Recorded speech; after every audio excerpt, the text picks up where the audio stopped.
we're in a country right now that is, at odds with each other, tearing each other down. And I'm maintaining that love is the way out. It's not just a tiny bit stronger than hate. It's actually like a drop of oil to the ocean stronger. The problem with hate is it's sticky and it likes to cling to us. And love, it's slippery also. It's like if you're not used to love, it slips between your fingers. But when you learn to grasp onto actual love and take it into your heart, it grows. What do you really know about people who are born transgender? Have you ever met someone who's transgender? Well, if you're like me, you're curious but hesitant to ask questions. Well, welcome to Demystifying the Transgender Journey. In our conversations with people who were born transgender, their families, friends, and the professionals who support them, we ask probing questions and discover insightful and educational answers. You can also find more information on our website, thetransgenderjourney.com. Now let's get right into today's episode. Well, welcome everybody. Thank you for joining us for another episode of Demystifying the Transgender Journey. I'm one of your hosts, Lynn Murphy. I'm an author and speaker and leadership coach. And our other host today is Wendy Cole, who is an amazing transition mentor and coach. And just for those of you who haven't watched our previous episodes, she transitioned when she was 67 years old.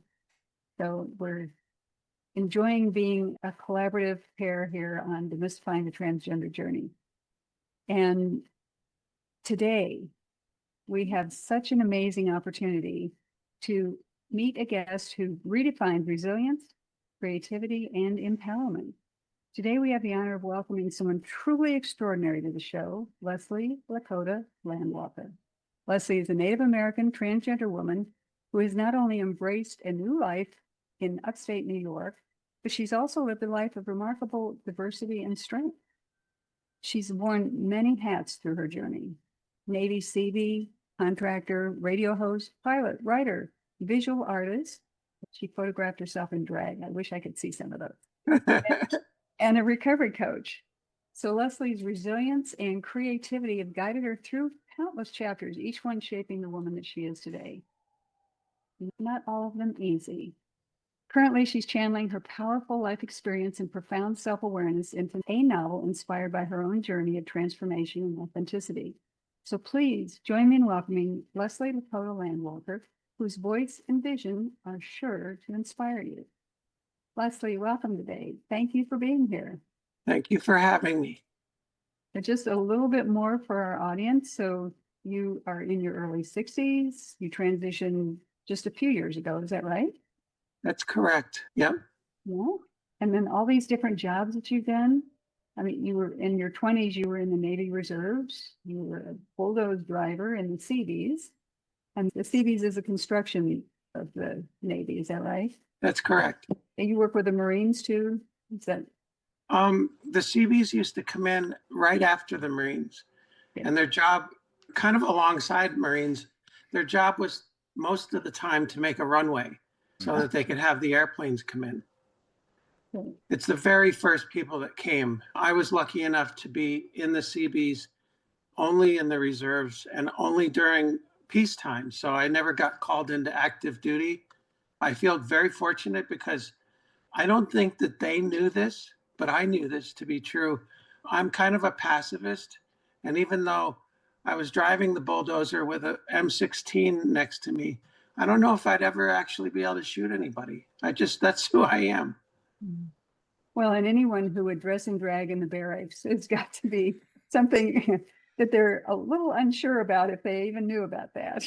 Well, I mean, all of those things are indicators from a very early age that something about me had not shifted. It was pretty much from birth. I knew what it was. I just didn't know what to do about it. And in the 70s, there was very little that you could do about it. It was unacceptable to be anything other than straight, heterosexual, preferably white. And, I was all kinds of minorities. I was Native American. When I was younger, I always tanned much darker than any of my friends. They used to call me names just based on my ethnicity. They called me wampum, which was a term that I kind of liked because it meant that I was taller and bigger and they were a little bit afraid of me. But it was also pretty derogatory. But I mean, that was still better than what they used to call me prior to that, when I was expressing myself as not necessarily effeminate or feminine, but just a really sensitive, caring, loving human, like a little, my little person, my inner child is very kind and very caring of others. I've always been that way. And on the day that I came to first grade with that, outlook, and I was so excited because I grew up in the country in the middle of nowhere. And when I say nowhere, it was 10 miles to a store. And the store was both a general store, a post office, a liquor store, and a grocery store. It was all one store. And, all of the necessities. And I think you can get your hunting license upstairs because I think the sheriff was upstairs. Where was this? This is in Worthington, Massachusetts. Okay. So in the Wild West. basically, it was a little tiny area in the middle of nowhere. And I was just so excited that first grade was starting. And for the first time ever, I was going to be able to play with other kids. And I wanted to tell them all about my house and where I lived and the river that we swam in. And I just learned how to ride a bicycle. And, I was just such an innocent little kid. And on the first day in the recess room, for lack of a better word, I got trounced. I got pummeled. And I learned at a very early age I could not be this innocent, young, helpless little kid. I had to take on a role of indifference and anger. And even though I wasn't a bully, I had to look like one so that they wouldn't hurt me. So you were physically attacked. Oh, yeah. So many times. I remember crying my way home, crying my way to sleep at night. I don't blame anybody for anything, but for whatever reason, my father never taught his children how to fight. I think maybe he didn't know how. I don't know. But he was in the military, in the Navy. I figured he probably did know how to fight. But, I always got beat up. I always got the short end of the stick. Oh, well, so tell us a little bit that's about school. Talk a little bit about the family you grew up in. I believe you were adopted. Is that right? Yeah, I was adopted. I was just a baby. I was probably 20 months old when my parents got me. I had been in a foster home for a year, and I was born on a reservation. It was in Pine Ridge Reservation in South Dakota, down the road from Wounded Knee, which is a place that you've all heard about. I was born in a hospital. They were encouraging mothers to give up their children if they were not married. I was not angry when I found out that I was adopted. I was not angry with my mother. I understood that she had her reasons. That doesn't make it easier. Deep down inside, there was a woman that I called my mother at one time that gave me away. And I couldn't imagine doing that with my son. And I got given away a second time, which is when I transitioned a few years ago now. I've been trying to stay in touch with my Native American family, and they stopped talking to me. They stopped calling me back. And I have been sort of shunned by my Native American family, and it's fine. They have all kinds of problems on the reservation. And I went out to visit maybe 5 or 6 times. And that whole story of finding my mother and my father and my sister and all of that, it's another whole story, but we don't have to get to that right now. Well, it sounds like things were not easy for you even from the beginning. So what was it like growing up? Did you have any friends? What was it like? Well, that's an interesting story. This is a good one. I grew up down the street from these girls that used to ride horses, 2 or 3 girls, and my father had built us all a sandbox. So my only playmates prior to getting into grade school, my only playmates were girls. And we would be playing with matchboxes and Tonka toys and different things in the sandbox. And my mother would bring out sandwiches for lunch. And so summertime, playing with the other little girls, it was wonderful. And then one day they came over just the way they always did. And my mother put a stop to it. And she said, "You can't play with them anymore." Initially, I was just confused. I was like, "Well, why? They came over to play." And she said, "Well, today we're not going to have sandwiches and they have to go home." I protested and I got mad and then I got emotional. And she said, "Well, you have to understand it's inappropriate for you to be playing with girls." And for a little kid, inappropriate was like a $10 word, right? I don't even know that I knew what it meant, other than they had to go home. So eventually she said to me, as I went screaming into my room, "Girls are special." And I got in front of my full length mirror, and I'll never forget this. I think I must have been about 5 or 6 years old. And I saw it for the first time. I'd never seen it before. I saw that I was different and that girls were special, and I wasn't one of them. So at that young age, she was separating you from the girls. She was doing it because she didn't think that their parents, even back then, it was, again, the word inappropriate came up. Hmm. And so that's the first that you had any inkling that there was something different. Did you associate that with gender at that time, or No, just process there? playmates. At a certain early age, the difference between girls and boys is not like that big a deal. Mhm. And you just don't even think about it, really. And it's not as if we ever played in the sandbox naked. So I didn't notice that there was anything different about me. And our voices hadn't changed yet. We were just all hanging out. Mhm. But I identified with them much more than their older brother, who would come over occasionally. He was bad news and eventually went to jail. But, I didn't have anything in common with the macho, bully, pushy kids of that era. The 70s was a rough time. I went to school with kids that used to beat up other kids on a regular basis. And I was one of them.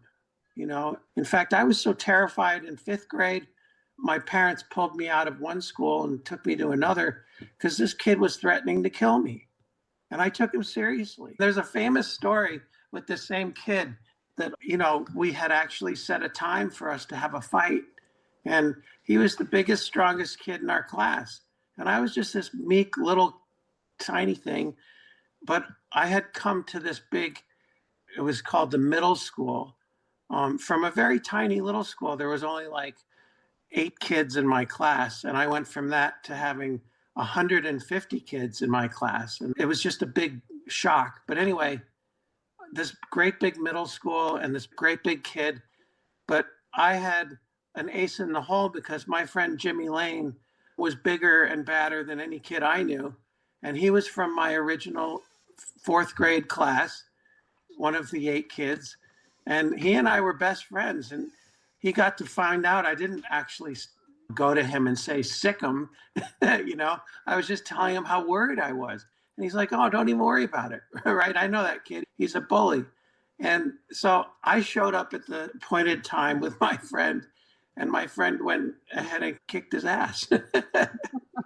I felt terrible about it. And later, I knew that I was in big trouble because this kid was going to find me and he was going to kill me.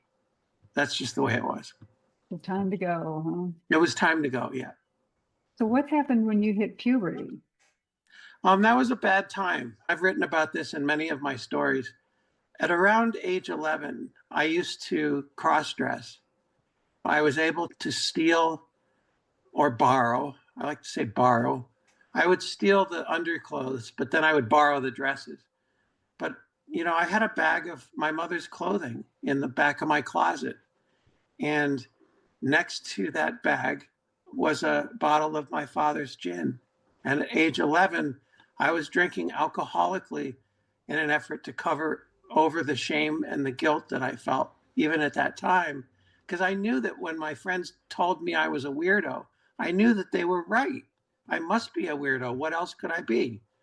None of my other friends were putting on their sister's clothing, and then I began thinking that it was like a fetish because there was something in it that was exciting, as far as like a sexual kind of thing. But then after that was over, I still didn't want to take the clothes off. So obviously from the very, very beginning, it was complicated, but there was more to it than just being a fetish. Mhm. And at some point when my parents were out, I started trying on my mother's dresses. And of course, as an 8-year-old or a 9-year-old, you're too short for the dresses. They're all too long and they're huge, but they felt right. They felt beautiful. And women's clothing tends to be made out of silkier, softer fabric. From the very beginning, I was just like, this is it. There's nothing else better than this. So you were really comfortable there, but did you have words for the concept for what was going on with you? No, other than weirdo. So the names that they were calling you, that's what stuck in your mind. Yeah. Did people see you cross-dressing? Did they know, or you just had that secret that you were holding on to? Well, I thought it was secret. I'm pretty sure that it was secret from my father, but he was out a lot. He was also alcoholic. He was one of the people that I was the most frightened of, actually. So it was always good when he wasn't around. I hate to say that out loud, but it's true. He taught me a lot of different things, but he was just a frightening person. My mother was loving, but she didn't know how to say I love you out loud very often. And I think years later, she admitted to knowing that I had been stealing her clothes. I was in my 20s when this happened. We had this heart-to-heart conversation. But even then, when she admitted that she knew about it, she didn't want to talk about it. It wasn't like something that we could suddenly have an adult conversation about. I think she was horribly embarrassed for me. I think that she didn't understand it. And this would have been probably the 80s or 90s at this point. Was she afraid of your father? Yes. Mm-hmm. But she got divorced and moved out and moved us kids into an apartment. I only saw my father on weekends, which was very traumatic. I loved my father. It didn't matter if my father spanked me or used his belt on me, which he did. It didn't matter that he was incredibly hard on me. He was still my father. And he taught me how to weld and do stuff in the shop. He taught me how to build carpentry projects. A lot of what I know how to do, even to this day, I learned from my father. And he was kind of a macho guy, but then I found out, years later that he was also bisexual, and I didn't know that about him. It would have been really, really helpful to me because we don't really share that. I think I'm kind of, well, I can't say heterosexual anymore because that would make me a lesbian. I like girls, right? And he liked, he had a period, I guess. And he's a famous artist, famous sculptor. My mother was so embarrassed about all of that she had his diaries committed to the archives of American art, never to be seen again. And me and my brother had to unseal it and read it and find it. We wanted to know what it was all about. It's like this great big mystery. And it turned out that's all it was. Like today, we wouldn't even give it a second thought. But back then, it was like this horrible secret, So Dad both, might be gay. so both of you were hiding secrets. That's true. And there was alcohol involved in both. Yep, to cover it all up. Yeah. Alcoholic drinking in the 70s, they knew a lot less about it. And it was more acceptable. My father was an artist. We used to go to all these art parties, and I've met all of the famous artists like Jackson Pollock and, like just all of these parties that they would drag the kids to. And I learned from a very early age that drinking, after one drink, all of that shame and guilt went right out the window. I just didn't care anymore. I can say, in all honesty, it got me through my adolescence and my 20s. And it worked famously. I think it probably saved my life because the suicidal ideation stuff, that was coming up before I discovered alcohol. I remember feeling that unhappy, even as a 9-year-old, 8-year-old. That incident with my mother in the sandbox and all of that, I felt trapped and I didn't know what to do about it. Well, that's an early age to be experiencing that. But it's interesting you're saying that that saved your life. You know, it was doing damage, but it was allowing you to cope, Yes, allowing you to get through life. Interesting. yes. I mean, nowadays, if a kid has those kinds of things going on, there is a chance that they might have understanding parents. They might even be able to talk about the gender stuff. They might even find, help for them. But back then, for me, there was nowhere to go. And every time I brought it up, if I brought it up at all, which after a while, I just stopped bringing it up, you would be told you shouldn't talk about that. So you you know. bring up gender or sexuality? What were you bringing? All of it, any of it. Okay. I mean, they had conversion therapy back then for people who were homosexual, shock treatment. There was all kinds of craziness. And so if a parent wanted to protect their child, the best thing that they could tell their child is keep that to yourself. If it gets out, there might be problems. That was exactly the case for so many of us. It's how I lived. And going underground, you mentioned the military, I became a bulldozer operator in hopes of curing what I considered to be my aberration. There was something wrong with me and I needed to change it. And if I could find a macho enough job, the military seemed like a good start. And a bulldozer operator seems like, the most macho job I could find, except it backfired because the best operator in my company was a woman. And other things, like I tried to do something called the Men's Weekend, which was an initiation into manhood. Like a whole weekend, it cost $500 to go to, and they would spend the whole weekend smoking cigars and talking about manly things. And at the end of the weekend, they would, take off all their clothes and cover themselves with war paint, like, Native American barbaric stuff, and, like parade around. And I just remember that last day, late on a Sunday, we'd been up for three days. I was tired, I was cranky, and I was incredibly embarrassed for all these men. I couldn't believe that they would do this in front of me. And I wouldn't take my clothes off. I would never take my clothes off in men's lockers rooms. I would never feel comfortable in a men's room.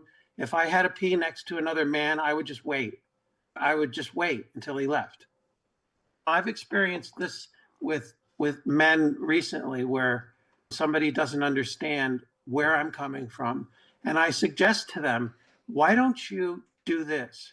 You see that room over there that says men, and you see right next to it, there's another one that says women. And I'll even stand outside, so you don't have to worry. But I want you to go into the one that says women. And I want you to notice how it makes you feel as you go through that door. And how does it make you feel being in front of that mirror?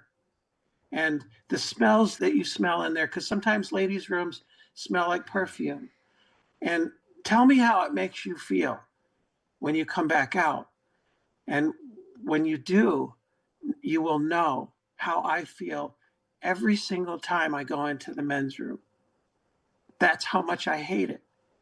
But as a trans person who's not in transition yet, neither public restroom became comfortable to me. Like I was always afraid a real woman was going to come through the door. So you And- never felt like a man. You never Well, felt belonged in these spaces.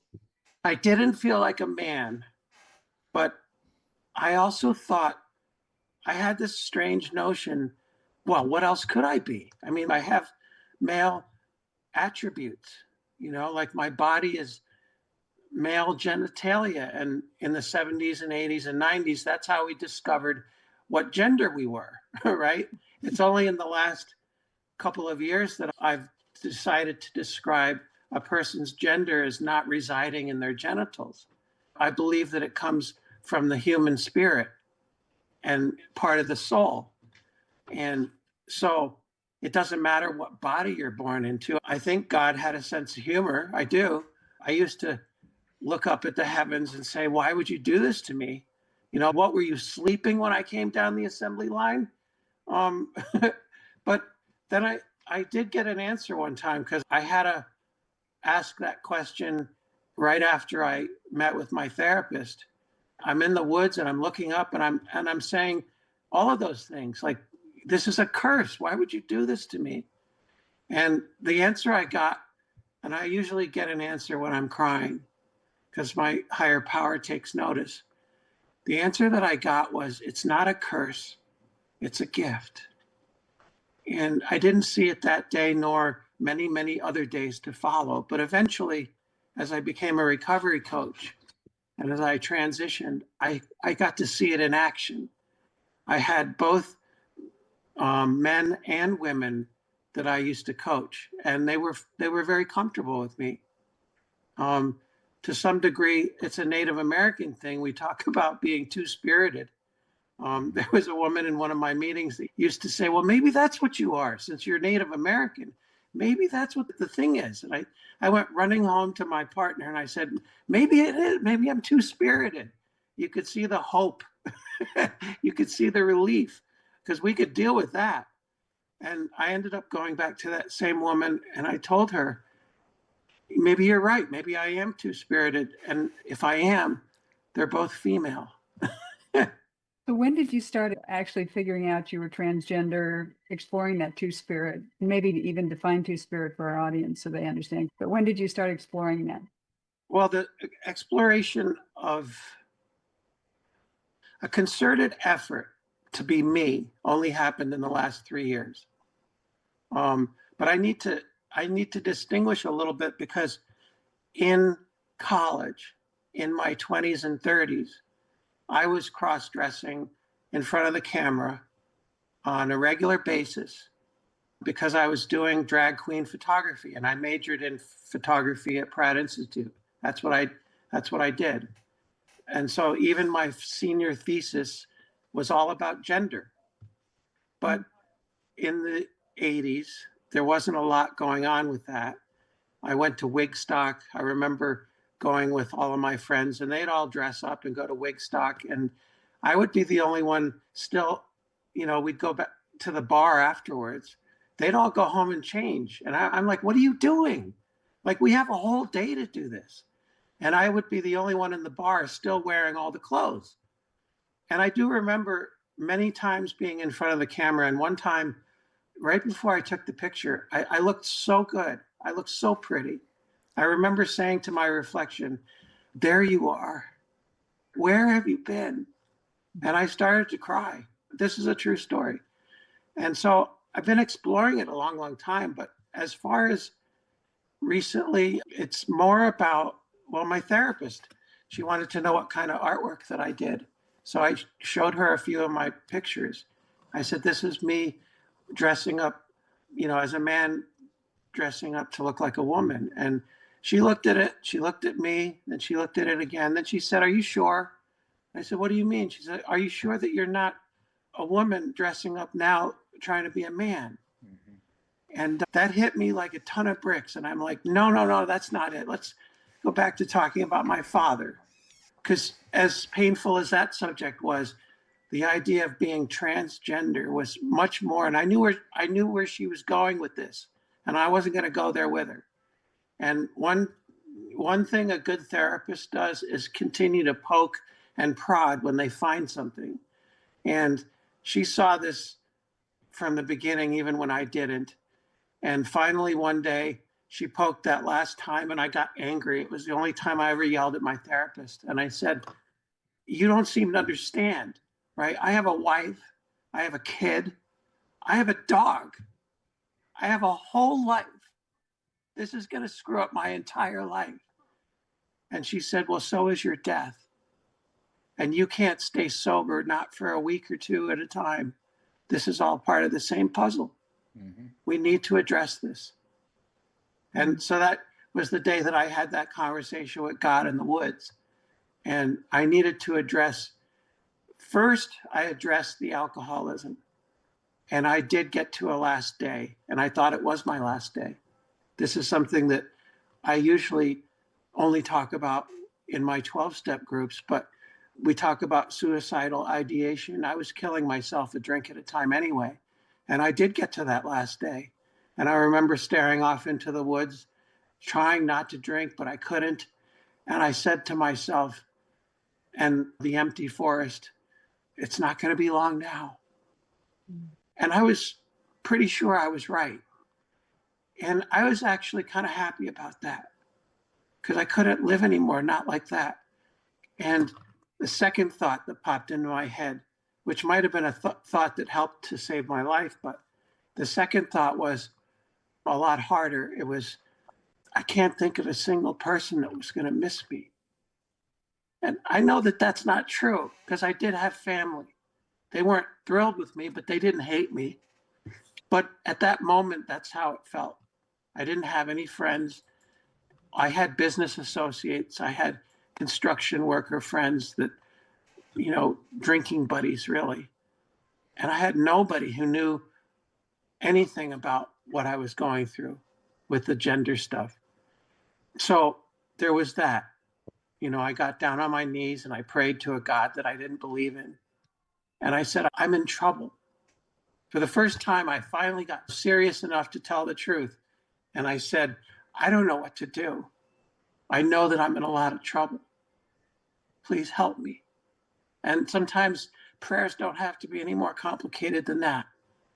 And I didn't know that that was the day that Leslie was born. I didn't know that that was the day that I decided I was going to live or that I wanted to live. I didn't know it was possible. But when I got rushed off to the hospital shortly thereafter, and I spent 2 weeks in a detox, I started to realize I might actually live through this. Now what? What am I going to do? And, I had plenty of times late at night, 3 in the morning, I would wake up in a cold sweat and I'd be like, what am I going to do? Right? Because my family's going to leave me. My wife is going to leave me. My kid is going to disown me. Even my dog doesn't recognize my smell anymore. I don't know what I'm going to do. That's how hard this gets. I think that's what I wanted to get to here. That's how hard this can get sometimes. It becomes life or death. I just want that to be clear. How did you find the desire to live then? Well, I prayed and I recognized I was in my hot tub. That was where I was going to do it. That was going to be my end. And I remember I couldn't drink and I couldn't get sober. Most people who are not alcoholics don't know what withdrawal is like, but it's as bad as heroin withdrawal. It's even worse, actually. And you can die from it. And I was drinking alcoholically for 40 years with very few breaks. And I had a 10-year break, but that was because I was trying to raise my kid and be a good dad. And it didn't work because when he grew up, it didn't need me so much anymore. I was still stuck with myself. So there was that moment when I realized that I don't think I can get through this withdrawal without help. And I got rushed off to the hospital. You have to be willing. Nobody can save you unless you're willing. Mm-hmm. But I do remember that moment in the hot tub. I remember that. I used to say bathtub because I didn't want anybody to know that I was rich enough to have a hot tub. But I have a wonderful life. I worked hard for this life. We weren't given anything. We worked hard. And so, yes, I have a hot tub and I was going to do myself in. And I heard my son at the shop grinding something on his car.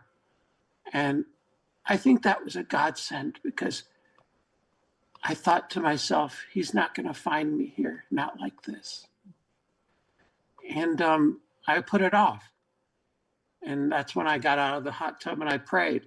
And I decided, I guess I don't want to die, but I don't know what to do. I don't know how to live. So after I got sober, every other time that I ever got sober, each day was a little worse than the day before until I would end up drinking again. I found out that sobriety all by itself is not enough. All of the reasons why I originally drank were all still there. Mm-hmm. So I ended up having to find myself. And I remember saying to God, what would you have me do? Here I am, I'm sober. So what? And my higher power said to me in a very clear voice, I'll never forget it. I need you to go out into the world and I need you to be useful. I need you to start helping people. And I said, and I'm arrogant. See, that's one of the things that kept me out for so long. Big ego, I know better. As long as I've got some tricks in the bag, I'm going to keep trying my way. I said, well, I'm already doing that. Right. And they said to me, oh, okay, tough guy. If that's the way it's going to be, I need you to do it as yourself. And I knew exactly what that meant. And I was like, no. We have a part of the book that talks about balking. I balked. I was going to look for an easier, softer way. And I said, I can't do that. It's too much. And I went off to do something else. And 3 days went by and I wasn't getting any better. And I realized this is the road I'm supposed to be on. I just don't know how to do it, not by myself. So I went back and I prayed some more and I said, all right. Once again, all right. Belligerent, all right. But I can't do this alone. It was the only time I ever heard my God laugh at me. And it wasn't at me, it was just a funny moment. And it was like, well, of course you need help. That's why I'm here. And so we embarked on this road. And from that moment forward, I wasn't alone. I had friends, some of whom watched me transition from 40 pounds heavier, having a beard, like to 40 pounds lighter and starting to wear makeup. And, like everything about me changed in front of their eyes. I was part of a 12-step Zoom meeting during COVID, and they saw me every night for 2.5 years, and they watched me transition right on camera. And I still go to that meeting every night, and they still know me. And one night I actually put up a picture, a former picture from before when they first knew me. And there was this one woman, she's like, why did you do that? And we were talking about change. And I said, I just wanted to show everybody how much I've changed. And probably many of you don't even remember what I looked like, but that's what I used to look like. And she's like, well, why did you do that? Why did you put on your man face, is what she called it. And she felt attacked. It's a weird thing.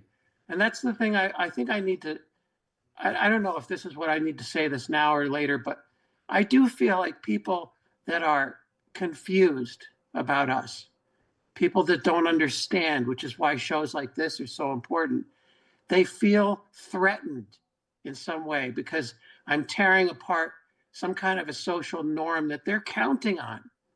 It's part of their existence. And the fact that I transition and go from, in their opinion, I was a man and now I'm a woman, right? That doesn't work for them. But what I keep trying to tell people is I've always been a woman. I've been pretending to be a man, but I've always been a woman. Not that earth-shattering change of gender. It's who I am.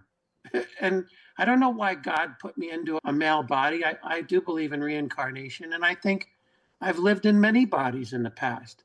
And I think my spirit has always been female. Why my higher power plopped me into a male facsimile, I don't know. I really don't know. And only God knows those things. And he's not telling me much, just a little at a time, just enough for me to do my job. Well, and explain what two-spirit means. Oh, well, it's a Native American custom. Spirits in Native Americans, everything has a spirit, from trees, bushes, animals, anything living, even rocks, what we consider inanimate objects, have a spirit. And anybody who's ever been um, anywhere near giant trees or rock climbing and you touch those rocks, you know that something's in there. And so, as a Native American, I grew up knowing all those things. Two-spirited nature is where you may have spirit from maternal and paternal, mom and dad are in there somewhere, which is not that hard a stretch, really, because we all come from a mom and a dad, and one characteristic or another takes over. But what if both of them are kind of in the forefront? That they believe that two-spirited people embrace both mom and dad equally. And they make those people into revered medicine people, people who can help others in a way that one-spirited people can't. And I actually asked my mother once, I said, this was before I revealed to her that I was thinking about transition. I said, I just want to know, like, am I two-spirited, do you think? And she said, well, you're Lakota. That makes you many-spirited. And I said to her, well, that's not helping. I would really like an answer. And she said, I don't have an answer for you. And actually, she did have an answer, which is I'm not two-spirited.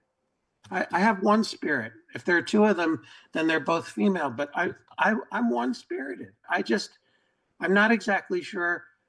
I guess I'm more useful as a recovery coach because that's what I started doing. I'm uniquely qualified to help people who are struggling with addiction because I've been there and I know what it's like.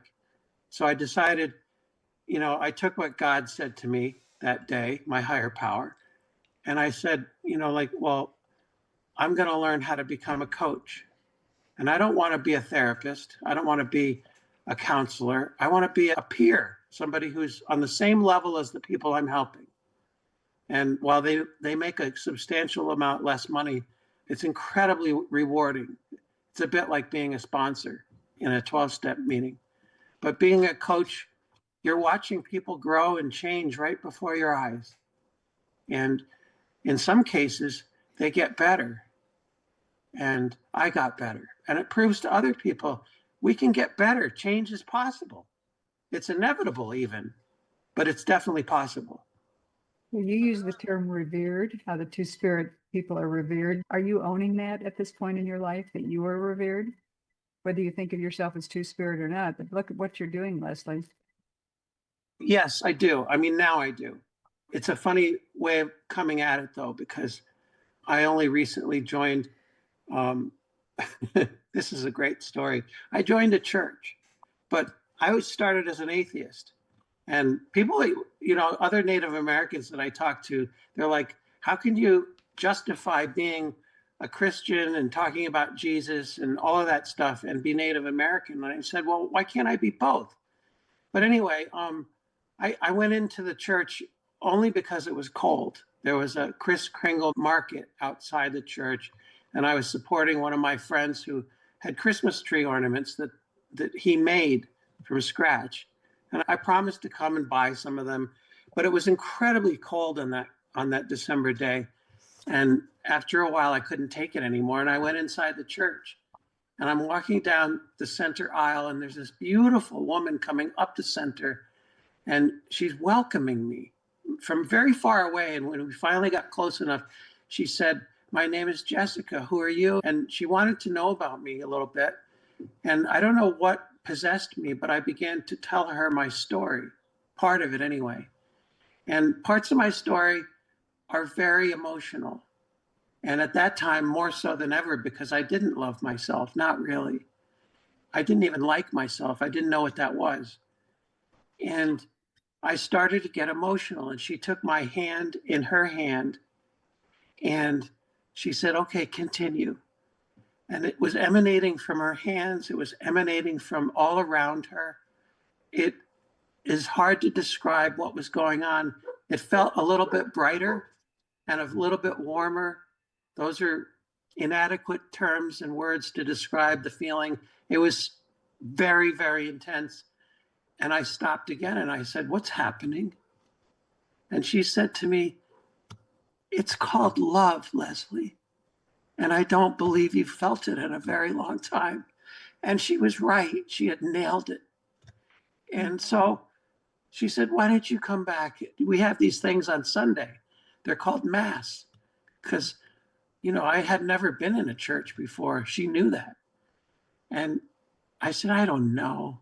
I said, I don't know if I even believe in God. And she said, that's okay. I said, are you sure? Because I thought that that's what they do here. And I agreed, because underneath those stained glass windows, she was emanating such warmth and beauty. I just didn't have the heart to say no. And I came in that next Sunday and I sat in front of what it turned out it was her husband. She was the wife of the pastor. And his name is Pastor Paul. And I sat in front of his oration and he looked right at me. I swear he did. And he said, you do not have to become worthy to be loved. You are loved right now, just exactly the way you are. And I didn't believe him, not for a second. But something about the way that he said it, I believed that he believed.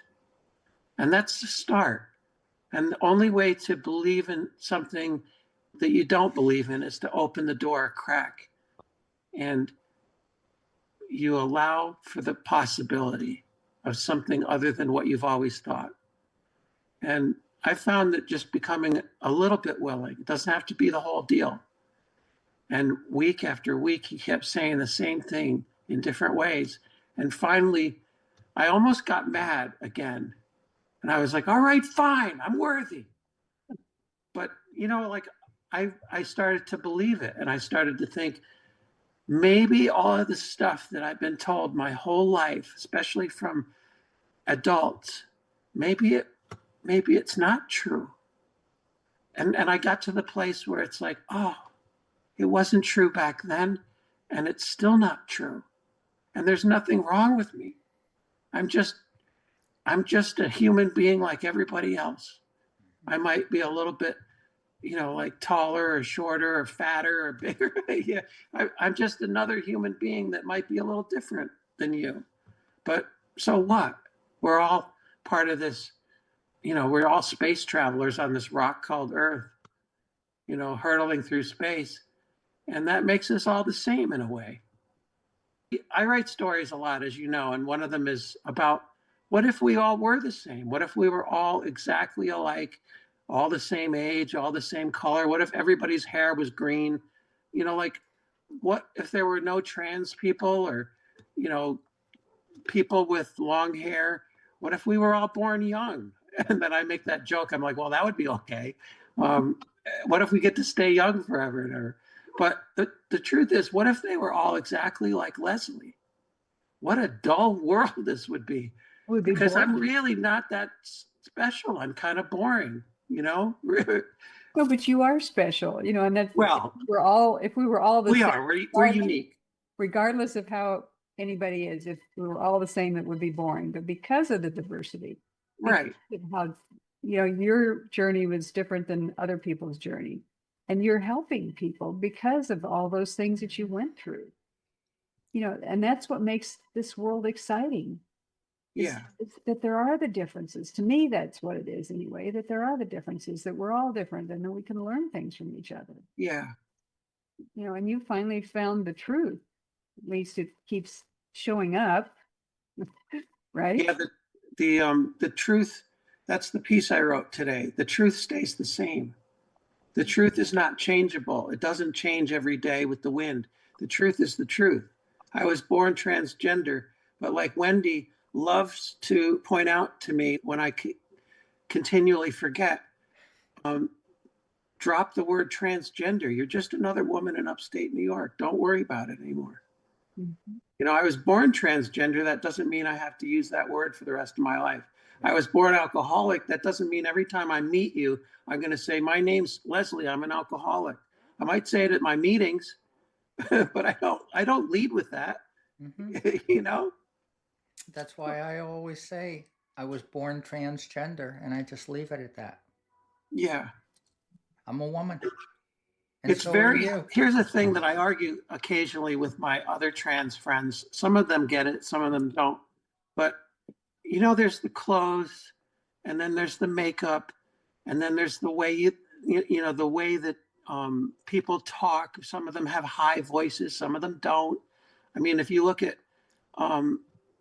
Carly Simon, she's got a very male voice. But the fact is, none of that stuff, I could have all of the surgeries even. I could have all of my bodily changes and look in the mirror and see myself as the woman visually that I've always wanted to be, even if that were 100% true. Fact remains, I would still have all this work to do on the inside. Mm-hmm. And in between my ears, which is what Wendy talks about, the 80% rule, in between my ears, when I walk and talk and breathe and act like the person that I am, I walk through my life. I remember going into the Walmart parking lot like last week, actually. This happened recently. And I'm walking across the parking lot into Walmart, and I think, I feel fine. I feel fine. I feel like me. And I went in and shopped, and I went grocery shopping. I bought a bunch of women's, I used to say women's clothes, but they're actually my clothes. I bought a bunch of stuff, and not one person misgendered me. Not one person even recognized or noticed me. Mm-hmm. And I thought, I wonder if this is because of Wendy's rule, because I feel pretty good. It's the energy that you're putting out to other people. You're not attracting negative attention or making people curious about you to think, well, there's something different about this person, because you're acting like you are this person. And you can go through life a lot better that way, just being you. I can't remember whether it's 1 or 2 seconds you give them, but most people gender you in the first few seconds of seeing you. Exactly. And it's up to you not to confuse them. Yeah, that's what she says. It's wonderful. Well, and Leslie, you talked about being married. You talked about having a wife and a kid and a dog. Yes. Tell us a little bit about that relationship, how that has survived, how you dealt with the change that you've gone through in the years, because I believe you said you've been married for quite a few years. 30 years. So are you willing to talk a little bit about what that was like? Yeah, and we can, if I say a bunch of stuff that I find too personal, maybe we can edit it later. But the truth of the matter is, this is one of the hardest things that a married couple can go through. Most of them don't make it. Most of them. The things that happened in the beginning were, I did all the wrong things. After the notion of being two-spirited got shattered, and it became clear that I was transgender, to me, it took a long time for her to wrap her head around that. And I need to say that very often a spouse will, first of all, feel betrayed. And second of all, feel grief-stricken, because it's as if their husband is dying right in front of their eyes. And I can say all that I want. I can say, I'm still here. I'm still the same person. Mm-hmm. And they will say to me, well, if that's the case, if this real, first of all, how do I know that this is the real you anyway? But if it is, then all these years you've been lying to me. Mm-hmm. And I have been able to say a lot of different things and do all of the wrong things. I started out, I bought a pair of women's sandals for they weren't even, I wear them now. They're not even gendered. They don't even look like women's sandals, but she noticed them. And primarily because I forgot about the nail polish on my toes, but she would say things like, you just go ahead and do things. You don't talk about it. You don't tell me. We don't have conversations. And I would say things like, well, what would be the point? I know that the end result of these conversations would be, no, I'm not comfortable with it. So I just go ahead and do it and hope that you're going to get comfortable with it. And that was the wrong way. There was not a right way to do it, though, in the very beginning. And every time we would have a conversation, I could watch and I could see the lines of pain. And I could see how I was harming. My words were tearing us apart. And there wasn't anything that I could do about it. So there were many times when I would hide the truth. When I first started hormones, I didn't talk about it. You know, I've done all of the wrong things. That's why when I coach people who are coming out as trans, I tell them all the things that I did that didn't work. In the end, as much pain as I put her through, it was better than the other times when she would find out through others. One of my friends, and she would say, how come all of your friends know all about you and I don't know anything? Bitter, really bitter and very, very angry. You know, you're the bitch that stole my husband, right?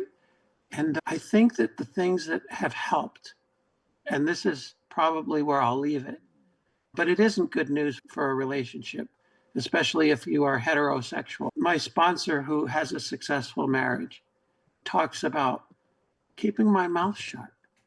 Let her talk. She's in transition too, right? And there's not much that I can say anyway, all right? Everything that needed to be said has already been said. I said out loud, I'm transgender, and I don't know what it means. Both of those things at that time were true. I didn't know how far I was going to go with it. I still don't. I had most recently top surgery, breast augmentation. 2.5 years ago, that wouldn't have even been in the cards. But one day at a time, keeping my mouth shut and allowing her to talk to other trans people. We have a mutual friend who's trans. That helps a lot because they can talk about and show things that they don't want to see it in me, but they can maybe wrap their head around seeing it in somebody else first. And then, I mean, it was a little like that with the Native American stuff. I didn't find my parents. My partner found my parents. She wanted my son to have some heritage. And when we were split up for a time, she went out there by herself and found my parents. And she came back with all these stories of all these Native American men running around the reservation that looked just like me. And all of them were drunk and all of them were a mess. And suddenly she understood, you know, like my husband is an alcoholic, no more, no less, and is really struggling. She came back to try to patch things up with us. And it took 2 or 3 years before we were able to finally get back together again. But I mean, that's a whole nother story. It's a beautiful story. It has to do with being separated for a time and then coming together. And even way back then, I wasn't allowed to see my kid unless I was sober for 48 hours and unless I wasn't wearing any women's clothing. And it was part of the legal document that was drawn up. And I mean, this is back in my 30s. So this has sort of been with us a very long time. So this has been a gradual progression. Yes, one that I wasn't really taking a look at too closely. So when you say you transitioned just 3 years ago or so, there was more to the transition than just one thing happening. Or if you say that this was when you were in your 30s, some form of it kind of has been going on for a while, hasn't it? Well, I mean, we met in the clubs and we used to go on gay night because it was just the music was better. But I remember going to the tunnel on gay night and I was always in drag, always. It never occurred to me to dress any other way. It was my opportunity to let it all out. I remember saying fairly recently, like in the last 4 years or whatever, you know, I don't know why this surprises you so much. She said, well, I always thought it was a phase that you were going to go through. Oh, yeah. I said, well, guess what? It So- doesn't go away. It doesn't, and it actually gets worse. And here's No, the thing. actually, it can get better. I touched on this before, the life or death part of it. You get to a place, and trust me when I say that this will tie into what we were talking about. You get to a place where you can't imagine spending one more minute on the planet Earth the way that you are. and you know the way out. And it's not actually a choice. I mean, it's a choice of whether you want to live or die. But other than that, this is not a choice.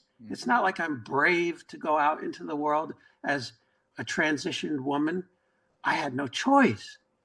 And when my partner realized that I was willing to potentially give up a 30-year marriage for this, it worked in the opposite direction, I think. I think she suddenly realized, oh my God, that's how important this is, because she knows how much I love her. There's no mystery as to why we've been married 30 years. We love each other deeply, and I couldn't imagine a life without her. And I was willing to go there anyway, you know? And a part of this thing is imagining. I couldn't imagine transitioning. I couldn't imagine living my life without her. I imagined them both under the same roof, and I was going to lose one, and it wasn't going to be me. It wasn't going to be me. I can't lose myself. Not again. So at some point, I think that worked to our advantage. She saw that this really is who I am. And while it changes who we are to each other, it doesn't change the love. And if there's a lot of love, it's what I wrote about in my piece today. I love my son. I love my wife. I love my dog. I love my chickens. There are things that I love that they're not going to change. That doesn't change just because I transition. I love all of those things still. But I can't give up me. At some point, I have to realize if I have to, I will, because I can't give up me. See, that you got to a point where a lot of people don't get to, of taking care of yourself. Being yourself is the most important thing. So it's up to the other person, namely your partner, your wife, to make changes on how she sees things and her perspective. And that's why it's working for you. It all starts with you owning who you are and being you and being true to yourself. It's interesting. Like when I did the transgender show with Emily, it wasn't supposed to be like this, but it was 2 years ago, and this is where I was at. I was right on that brink of thinking that my relationship was going to end and that I was going to have to do this anyway. And when I was interviewed by Emily, we talked almost the whole time about her and not so much about me, because I just couldn't fathom a life without her. So I was going through that decision-making process of like, what am I going to do? And I hadn't gotten to that place where I realized I was going to go through with it anyway. Mm-hmm. I was undecided. I didn't think I could live as a man anymore. Mm-hmm. But I thought maybe the two choices were to die, right? Transition or die. Transition, right. But the thing where a lot of people get hung up in their transition is they start compromising themselves in order to stay with their partner who will not ever accept them being a woman. Yeah.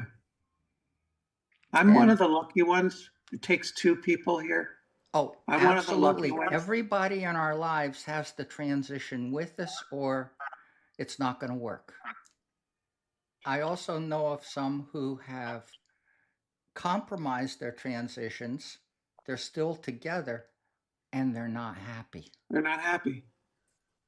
Well, that's actually each of you selling each other out. Exactly. I have another friend. I won't say her name, but she's very, very important to me, where it didn't work out. And she coached me right from the beginning, right in the very beginning. She feels badly about this now, but she said, you know, cut it off now. Mm-hmm. Do you and your partner a favor and just find a divorce lawyer. I know how hard it's going to be, but you're making each other miserable right now. And while that was the case for her, we evolved, she and I. because of the heteronormative way of life in our society, and women, cisgender women, expect to be married to men, period. And it wasn't even a debate in my marriage.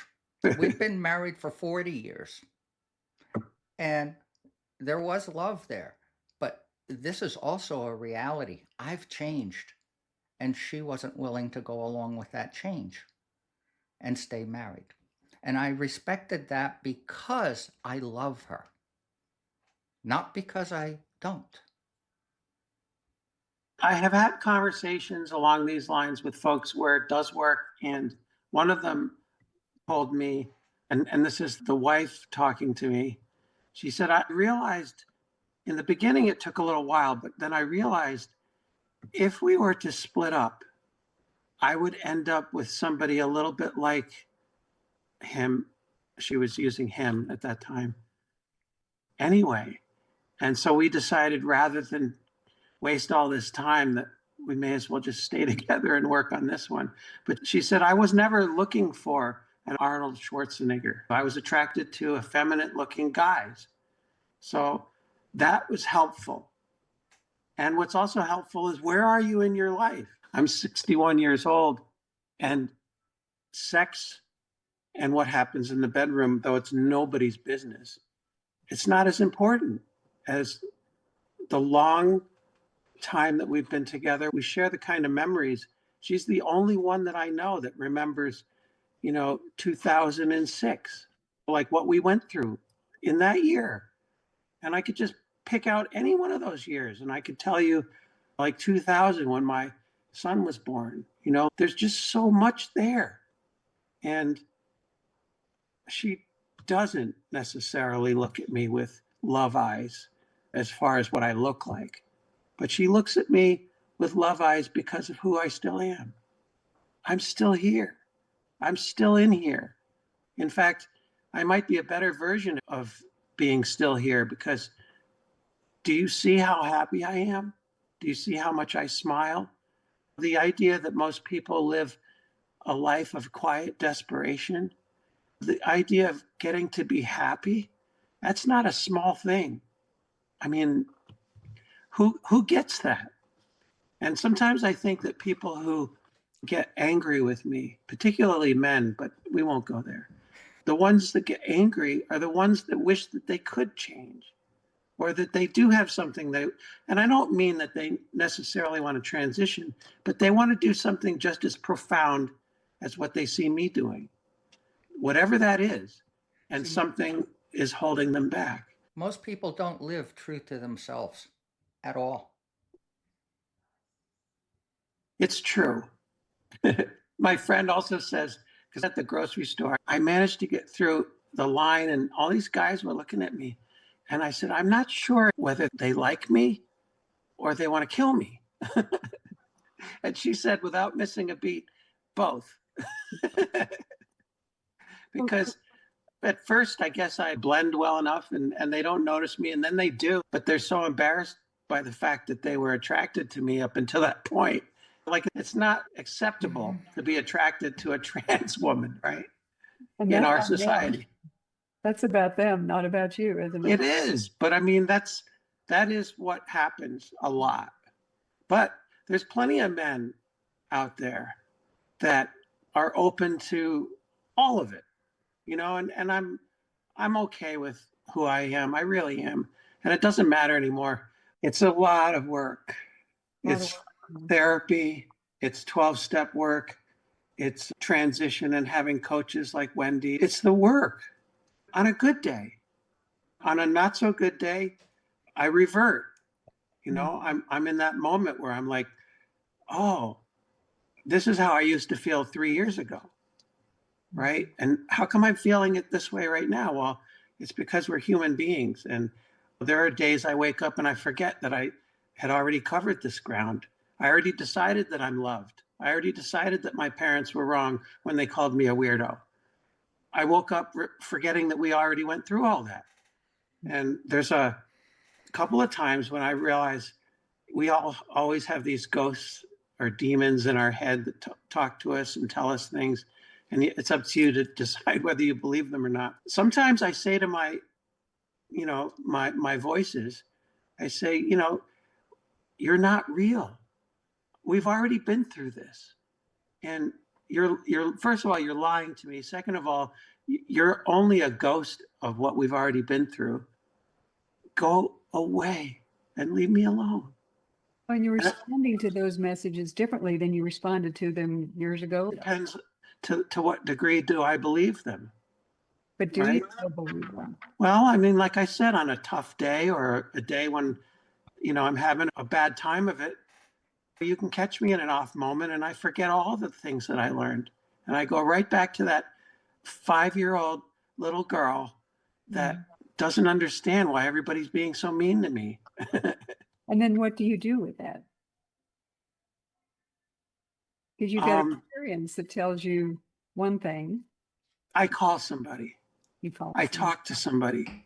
Sometimes I'm not in a place where I can connect with a higher power, but I have my friend who says to me, you don't have to continually bounce back and forth between a 2 and a 10.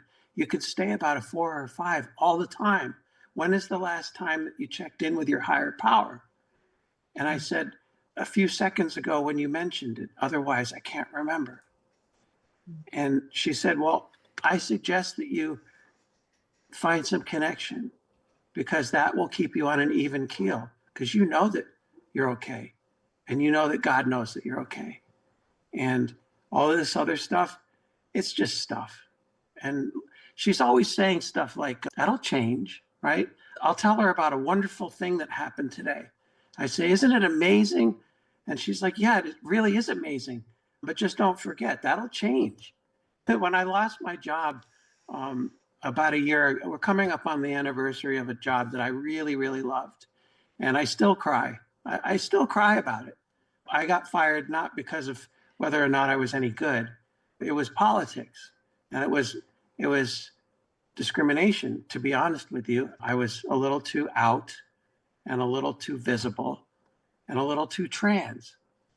The day that it happened, I wanted to tell myself, well, maybe this is all meant to be. Maybe they're clearing away the path so something really good can come along.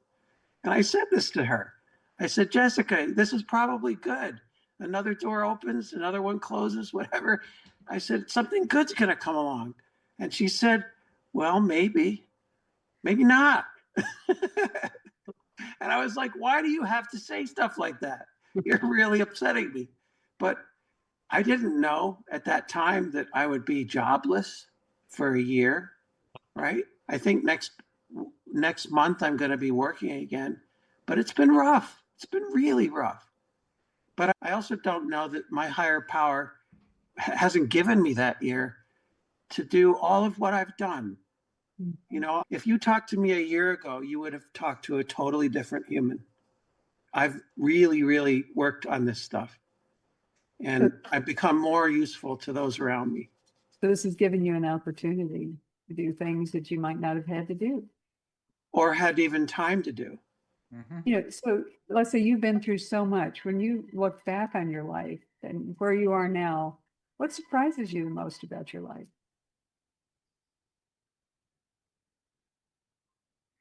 That I'm still here. I mean, there was a point at which I didn't know what I was going to do with, when I got sober, what I'm going to do with the rest of my life, because I didn't expect to live this long. And suddenly there's like all these possibilities. Well, what am I going to do with them?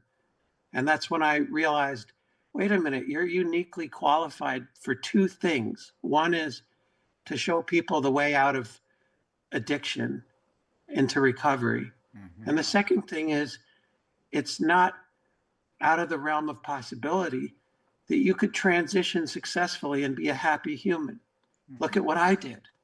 What you just talked about is what really affects not just transgender people, but all people. Our beliefs, what we feel about ourselves and know in our own minds, are what prevent us from seeing all the possibilities that life has to offer. Life is possibilities. And it's our own minds that will block us or enable and empower us. If you open yourself up to what is possible, you can make all the changes you want. And so many people don't understand that concept. I think many people don't understand that the ball really is in our court. We can initiate almost anything. Our eyes, our ears, our noses, these are all devices that bring in data that's around us about what's going on. And we process that individually, each one of us. And our own minds form our own realities. So if you want to change your reality, change your thoughts. Expand them to be open to being different and other possibilities. And your whole reality will shift. In addition to all that, which I believe is true, I also believe in miracles. The reason I do is because I know where I was.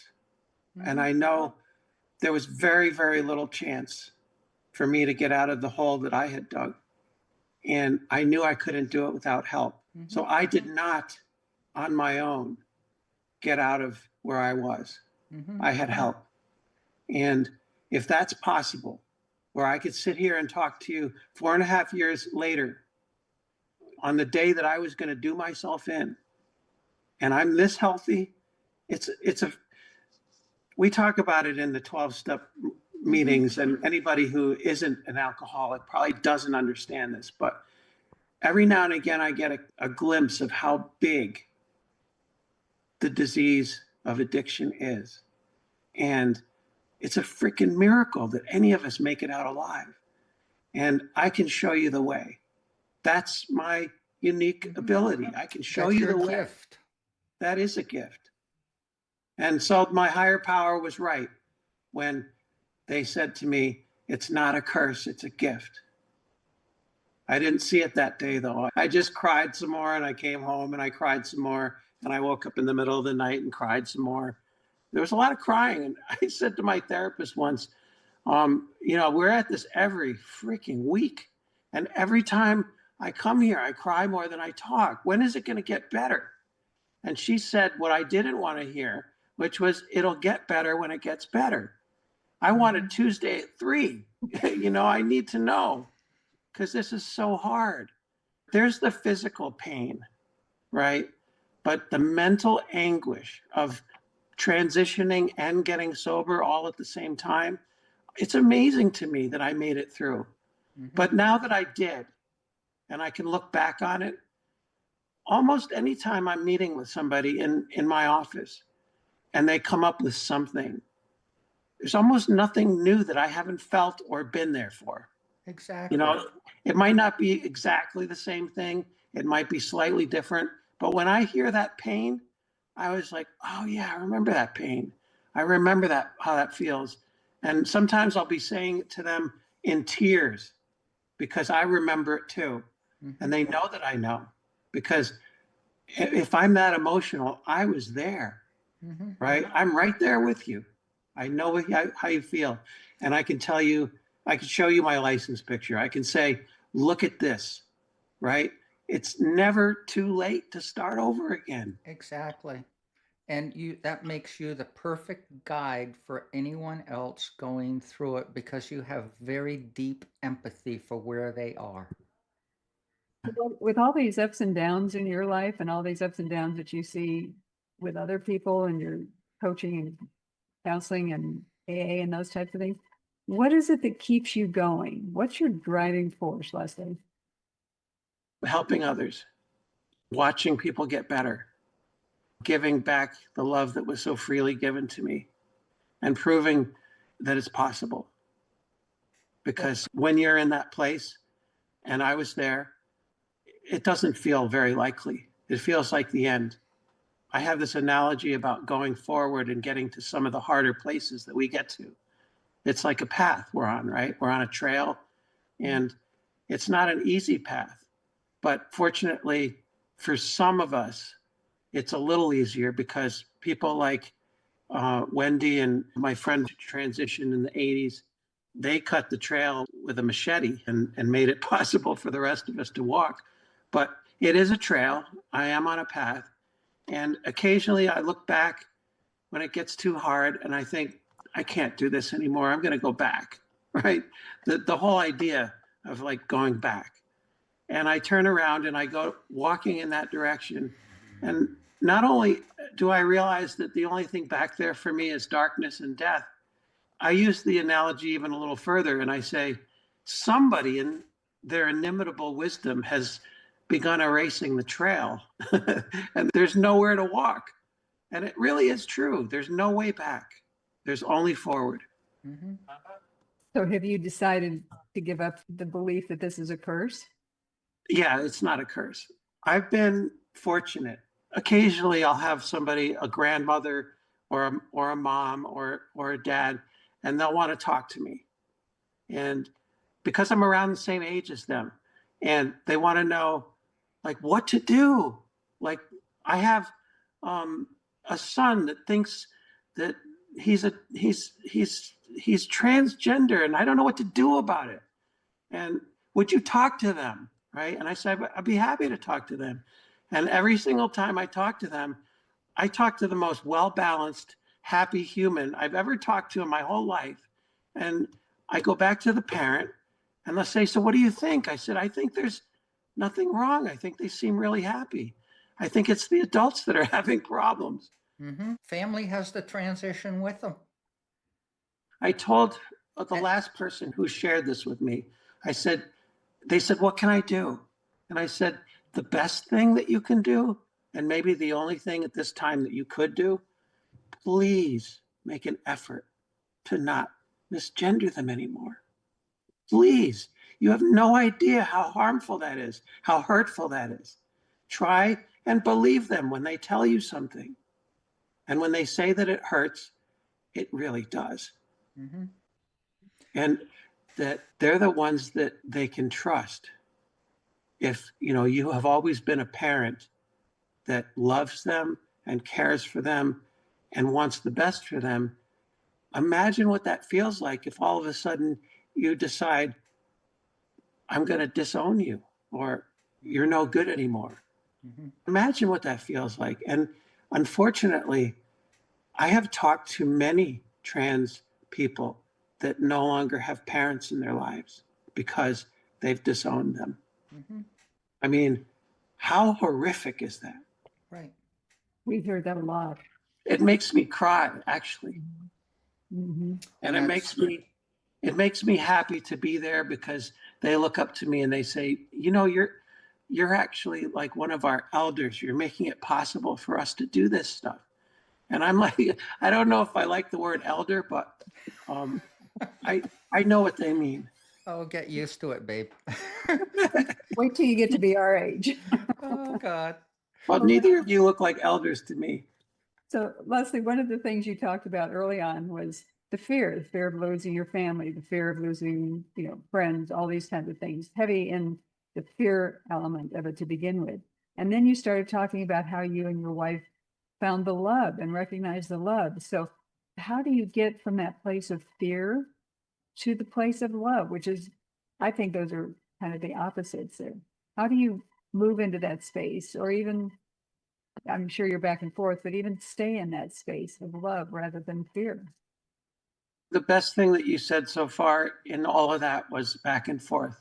That's the way it is. I said to my friend who transitioned before me in the 80s, I said, the two of you seem so well balanced and your life seems perfect. And my life just keeps exploding around me. What did you do? What is your secret? And they said to me, each of them in their own time said, that's maybe how it looks on the outside, but you have no idea what we've been through. The late night drunken brawls, the things that tore us apart. There's that song, the Eagles song, about tearing each other apart in the middle of the night. Mm-hmm. That shit is real. And the trick is to not say anything that you can't take back. The trick is to not lose sight of the fact that this is the human that I might be saying miserable things to because I'm angry, but I do love her. it hurts this much because of how much I love her. I've often said, if we didn't love each other, this would be a lot easier. We would have just sold our stuff and gone our separate ways. It would have been easier. So love gets in the way. It really does. Mm. But it's also what holds us together. You know, I've been doing a lot of rallies, political stuff, but I don't want to consider it as politics because I consider it as human. We're in a country right now that is at odds with each other, tearing each other down. And I'm maintaining that love is the way out. It's not just a tiny bit stronger than hate. It's actually like a drop of oil to the ocean stronger. The problem with hate is it's sticky and it likes to cling to us. And love, it's slippery also. It's like if you're not used to love, it slips between your fingers. But when you learn to grasp onto actual love and take it into your heart, it grows. And I love my partner more today than I did yesterday or that any other time that I've ever been with her. Every day it grows. And I will tell you that partners that stay and find a way through this, because I'm going to tell you that she hasn't changed, not really. Like visually, she's still just as beautiful and I'm still just as attracted to her as I always was. That's one of the reasons why this is so hard for me too, because I want to go upstairs and treat her the way that we used to be with each other. I want more intimacy. You know, I want things to be the way they used to be. And I know she does too. But I have to look at our life through her eyes too. This is this is what Jennifer Boylan said in her book. This is a little more than I signed on for. Mm-hmm. And The original contract, was it? right, and it's an actual piece of paper that said between a man and a woman. Like this is not quite what we had in mind. Mm-hmm. Congratulations for all the hard work you've been doing. It's love. It's love, isn't it? It's love. And my pastor said, you know what you do? And he really meant this. And it meant a lot that he said this. You always try to see the best in people. And, you know, like I advocate for loving people evenly, even the people that don't agree with me. So that means that people that have been ridiculously angry towards me, or like in the current political situation we're in, people that outright hate or say things like that, I'm still supposed to realize I don't like what they say. I don't like what they do, but I don't hate them. They're human beings just like me, right? That is where the work is. And it's not always easy. The commandment was to love each other, regardless of who we are. And then he said, you know, you do that already, even before you join the church. I said, well, the reason why the church fits like a glove to me, at least this church, is that you all advocate for love. That's what you do. And I feel like I've come home. So when I say I love people evenly, I really do. I really do try. Well, you said even as a little person, that little girl inside, you said you were kind and empathetic to other people early on. That's who you are. That's who you've always been. Mm-hmm. And it's wonderful that you're expressing that and you can express it, because I think that's what's going to make a difference in the world is the love, not the hate. Well, that's true. And my therapist pointed it out. She said one day, we were talking about inner child stuff. And I have this great story because I was in an art show. My partner had a show and I met a bunch of the artists. And one of them did this painting of a young girl in a communion dress. It was her communion. And I saw it and I couldn't look away. I was mesmerized by this painting. And I kept seeing it in my mind's eye and I kept going back to it. And I couldn't stop crying every time I saw it. And I realized why. It was essentially a painting of my inner child. And she was beautiful, but she was also incredibly hurt, right? You could see it in her eyes. It was all of the things that I feel. And I said to my therapist, we were talking about inner child, and she said, you know, you have an inner child that is complete. She's not um, maybe happy with you right now. There might be some things that we need to talk about, but she's still there, unharmed, ready to come out when you're ready to let her out.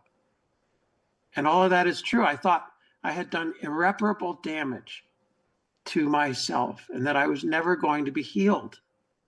And it turns out it's never too late to be healed. What a great message for people. What do you wish people would know about people who are born transgender that might help us bridge some of this disinformation, misinformation? What do you want people to know?